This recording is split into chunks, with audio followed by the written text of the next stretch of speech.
Hey, salut à tous! Je voulais vous faire la petite démo de la guillotine de chez Edma, la dernière sortie. Donc c'est celle où on peut absolument couper tous nos rails et montants. Donc voilà la petite bête, voilà le bestiau. Donc il ressemble à ça. Bon, vous vous doutez bien, vous voyez les bouts de ferraille, j'ai testé quand même. J'avais envie de tester ça. Et du coup, en fait, c'est celle qui coupe également les rails de 90, 100. Les fourrures, les lisses Optima, en fait, cette guillotine-là, elle coupe absolument tout. Je l'ai chopé chez Crenobat, donc voilà, je vais vous faire une petite démo vite fait de celle-ci pour vous montrer un peu à quoi ça ressemble une fois qu'on la coupe. Donc voilà, je vais vous mettre hop face à moi si l'appareil veut bien. Non, bon bah c'est pas grave, je vais vous mettre ici comme ça. Tac, pour que vous puissiez avoir une vue de la guillotine. Écoutez, on va commencer avec un rail de sang là. Donc tac. Donc moi je l'ai un peu tordu, je prends des chutes, hein, je m'embrouille pas. Ça me permet de pas utiliser n'importe quoi. Donc là je l'ai réglé pour les rails de sang. Après je vais pouvoir vous montrer pour des rails plus bas. Donc voilà, tout ce qu'il faut c'est le mettre là, vous tracez votre truc et vous voyez bien. Et ensuite tout ce qu'il y a à faire c'est hop, tac. Et voilà, une coupe nette, sans bavure, comme dirait l'autre. L'autre, je ne connais pas. Je voulais vous montrer ça, donc vous voyez bien un peu comment que c'est. Donc double tranchant parce qu'il coupe là. Et on a celui-là, je vais vous montrer à quoi il sert tout de suite. Puisque là, c'était pour les RC 90, 100. Donc là, hop. Je vais également mettre un petit montant. Hop, on a un petit bout, on va voir ce que ça donne. Donc normalement, il est réglé avec ça. Je vais vous remontrer quand même après comment on règle ça. Donc là, vous positionnez, vous vérifiez que vous soyez bien sur votre trait que vous aviez fait. Et puis, plus qu'à. Et couper. Donc maintenant, je vais vous montrer comment passer en R48 et M48. En fait, ce qu'il faut, c'est que ces deux-là, il faut les inverser. Donc il y a juste à enlever ça. Donc normalement, quand vous êtes sur un chantier, généralement, c'est ou R48 ou M48. Mais vous faites pas, on fait rarement les 100 et les 48 en même temps. Donc c'est ou l'un ou l'autre. Et donc du coup, ce qu'il faut, c'est juste enlever les petits papillons qu'on avait là, les vis qui sont ici. Hop. Il y a trop de doigts dans ma main, j'ai du mal à l'enlever. Tac. Il y a un peu de graisse dessus, donc ça glisse pas mal. Tac. Une fois que ça c'est fait, on dévisse ça, histoire qu'il y ait de la marge. Tac. Et ça va bien. Tac. Ah, la vis elle est bloquée dessus encore. La bourrique. Donc voilà.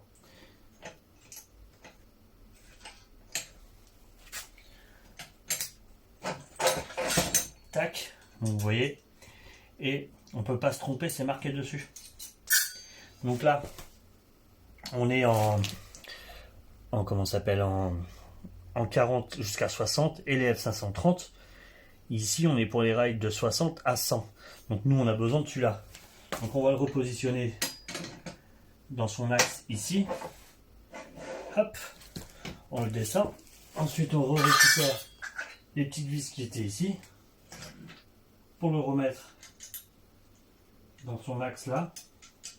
Bon, j'avoue que normalement c'est censé être assez simple, mais il y a tellement de graisse dessus que ça devient un peu galère. Mais ça c'est moi, hein. Je suis mauvais là-dessus, je pense. Hop. Après il faut trouver le trou. Une fois que c'est bon, c'est bon. Tac. Une fois que vous avez trouvé les axes, ça va assez vite. Tac.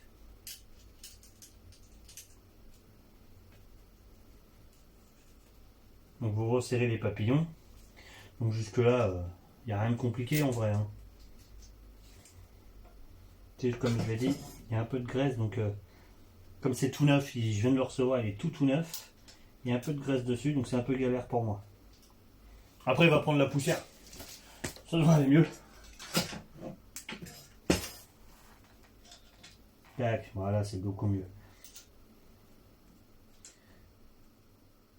Hop. Donc ça c'est bon. Bon après c'est la première fois que j'utilise, donc forcément c'est plus long à faire. Ensuite vous avez les petites manettes là qui sont là, c'est pour... Hop, je vous mets face. Tac. Donc c'est pour régler vos tailles, par exemple du rail. Par exemple on va partir sur un R48 standard. Moi ce que je fais c'est que hop je le positionne dessus, je viens les pousser bien au fond. Et en fait ça va servir à serrer ça contre votre rail. C'est pour éviter qu'il s'écarte quand vous le coupez. Que les fesses, on va appeler ça les ailettes, hein, elles s'écartent quand on le coupe.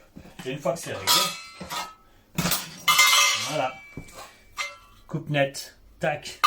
Et après vous avez également la coupe des S530. Et ça le système j'ai trouvé vraiment génial. Il est juste en dessous. Il se trouve juste en dessous ici. Donc en fait ce qu'il faut c'est juste le passer là.